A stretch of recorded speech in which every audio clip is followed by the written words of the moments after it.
Good morning, good morning, good morning, good morning, good morning, good morning, mga amigo-amiga.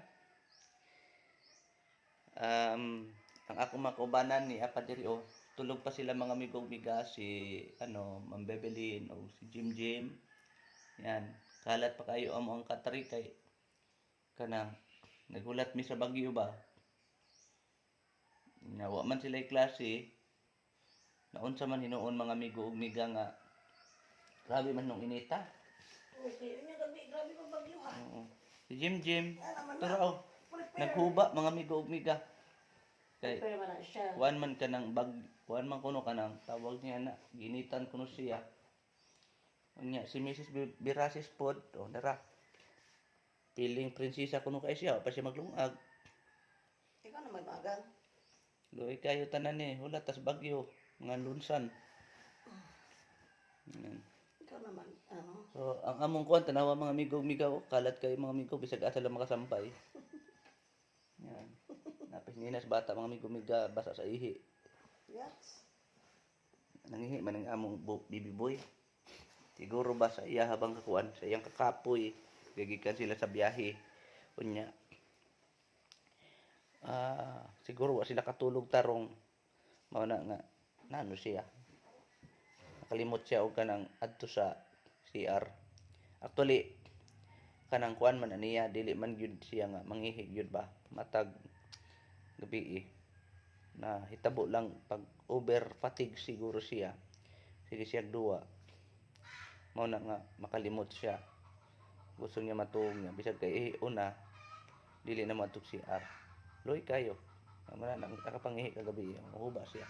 Ginitan po ng taon ko kay grabe man pong inita diri. Nya wala ba ay klase diri mga amigo-amiga. Unlike bitaw ni adto bitaw kanang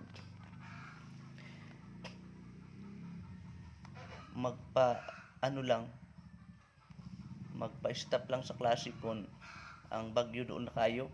Karon grabe ang pagpangandam sa atong gobyerno kay di nila gusto talaga nga daghang casualty bitaw. Kaya mas maayo man pud nga mosunod ta sa government na dili nagpasabot nga nahadlok ta sa bagyo or dili ta preparado o kaya kuan. Gusto sa government na mag-prepare sad ta ba. Unya dili ta magpataka na lang og unsay atong buhaton kay nagtangaang ng bagyo. Kaya samtang karon pa ayaw na mo ginahig ulo bitaw. Kay gusto sa Ginoo nga kanang kuan luwas mo ang gobyerno sa gusto sab nga maluwas ang tanan. Kaya preparation na ta kayo karon alang sa bagyo para pag maabot man ang bagyo prepared mo dili ba magkuan ba magkarakara og unsay buhaton kay naka-prepare na.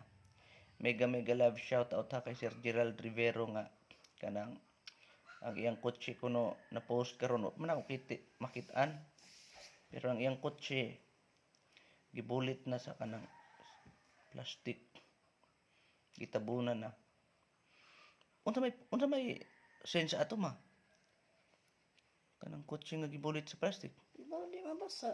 di mabasa unyang mabaha Dili ka ni mabasa sud nga. Dili siya masud og baha. pati ang ilalom Parang niyaw, gibulit pa niya. iyang gipost Oo. believe ko talaga ni Idol. Dapat Ni ganon din Lord, ang mga tao, yung mga oo. kutsi, sa Naga City. Actually, tama yun, sir. Tama yung ginawa ni Sir Gerald. Tapos, Naga City din, sa Naga City dapat ang mga kutsi nila ganyan. Oo. Ang mga kotse dapat, no, kung dili dalon sa panikwason o kaya bisan sa ano lang, bisan sa Carolina lang, dalon na lang ang kotse sa Carolina o kaya poston talaga bisan ilalom, bisan tambutso, kay pag masudlan kaya na masira ang makina, luoy kayo. Na, magbayad na punta pagpaano, panang pagpalimpyo, pagpa-change oil. So, karon mga amigo-amiga, kumusta man mo? Hain naman mo ron banda. Kumusta naman ta sa atong mga preparation nga ginabuhat karon? Kay gusto baya sa government na gusto man sa tanan, di lang man gobyerno siguro nga safe ba? Walang kawasaltis. Safe ba ang tanan ba? Mawalay casualty. Naka-prepared na. So, one day, Pero abi ninyo, makaluluoy jud ba kaayo jud mga amigo-amiga nga Ang Albay gibaha, lalo na ng kuan o Libon, Pulanggi, Bula, ba gibaha Naga City. Gibaha niya karon sundan na po sila dili signal number 1, signal number 5 ang possibility nga signal diri sa Bicol region. Grabe man po din taon eh. Kuan ba? Kalilisang man po ang pag-asa. Dapat gisugod sa nilag signal number 1. Ila man pong gidiretsyo signal number 5. Signal number 1 naman karon ang ano, kamsor. Ang Kamsor, Number 1 na. number 1 na. Nakabalita ka na? Mm. Hmm. Number 1 na kay na naman sa par ang ano. Nasa par. Kaya, kita ninyo ron, no? Medyo hayag ang panahon ba? May init pa diri, Mukalit lang. diri sa Burias. Pero, Mukalit lang nagdilim. kalit ra dulom ba? Unya, gusto sa, kanang, gusto nato nga, prepared na tatanan. Kaya karon mag-prepare na jud ta. Sa may atong buhaton diri sa atong kuan. Ato na ni ipanggaid ang atong mga kuan. Sagbayan. Tama. Lubi. Putulog. Uy, ang lubi. Naami diri lubi ba nga? Mo to katatay gudi. Silingan. Maputol gyud siya o matumba ba siya sa bagyo. Makalilisan kay naaras daplin sa mong balay. Nya di pud baya namo gustong mabagsakan ang mong balay. Kinsa may gusto ana nga masira nya. Mahal ba ang pagpaayo ani among balay? Okay. Di ba yan ni di kahoy? Di ba yan ni pwedeng gamitan lang o gabas o serotso? Gamitan yun ni siya o kuan. Kana bang welding machine. So, mahal kaayo. Di na mo gusto. So, amo untang matuon ang tag-iya karon na. Ipaputol na lang nato ba, no? Sa pagputol bahala sa gasos bubong. So, mao na si Mrs. karon nagkapa pa. Luya. Mura man og kuan.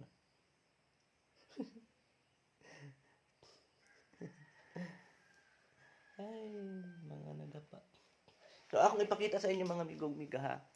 Ang sitwasyon namo diri sa Burias karon. Para makaibalo mo nga. Talagang ano man, dili talaga. No, kung dili ta mag-prepare, makaingon man gud ta nga kuan. Ano tarawaw. Oh, di ba mainit? Before typhoon eh. Yang among mga pananom. Tindog pa ang saging namo. Oh. Katindog pa mo saging.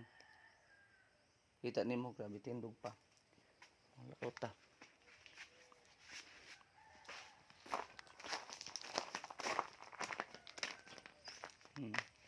Mo ni ang before typhoon. Before typhoon na pa ang musaging, no?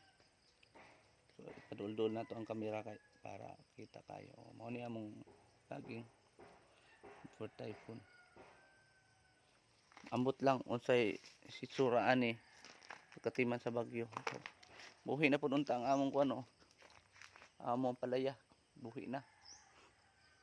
Yan. Saging buhi na. Na may ampalaya nga namunga na. Yan, kita ninyo mga ampalaya namunga na. Yan, may nagbitay na gaydi ayo. Salamat sa Ginoo. Yan, daga na kayong bunga. Yan, usa, duha, tulo, upat, lima. Yan, di ba? So, kita ninyo. Yan, ang mga talong. Nanay bunga mong talong. Kung sa'yo do, nindot kay ilang mga bunga kay nanungkad na sa yuta oh. Kalilisang kayo di ba kung unsay may tabo after bagyo ba. Among garden. Di kayo tanan among garden. Ang talong namulak na, among sili namulak na. Yan. Unya, ang pinakamakasusubuan eh, kung moabot ang bagyo. Kasi siyempre, ang bagyo, kuan man, di man nato mapugnan. May mapugnan unta nato ba? Kay, pwede ra nga mohangyo ta nga likay sa diri. Nga di man makalikay ang bagyo gid bagyo man jud. Kaya ampo na lang ta, ampo, amping o alerto ang mga kaigsunan, mga amigog miga kay abi nimo mga amigo gusto sa tanan wa untay bagyo unya mao man gid ni mga senyalis nga ang kalibutan duol na sa iyang katapusan. Muna nga may mabatyagan jud tang dagkong bagyo, makalilisa nga bagyo, baha, lindol. Kani siya nagpamatuod raman ni mga amigo umiga nga doon lang yun mo balik ang Ginoo. Ambot lang ha, dili ta mo ginapuwersa nga mutuan Pero ang Biblia nagsultig yun mga amigo umiga nga doon na mo balik ang Ginoo. Kung inyong basahon ang the whole chapter ng Matthew chapter 24, makaila jud mo nga kining mga tilimad-on, kining mga butang nga nahitabo karon, nagpaila lang ni nga ang Ginoo doon na mo balik.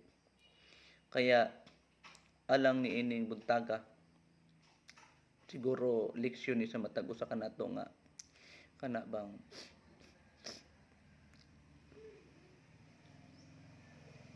magpadayon ta sa pagsalig sa Ginoo, no? Unsa man calamity nga maabot sa atong kinabuhi, padayon tag salig sa atong Ginoo. So mao ra to mga amigo miga, ako lang ipakita sa inyo ang mga butang dinhi sa among lugar before typhoon. So tan-aw na to balik otro mo og tan-aw sa atong channel after typhoon. God bless you. Good morning. Peace, migo, and biga. God bless.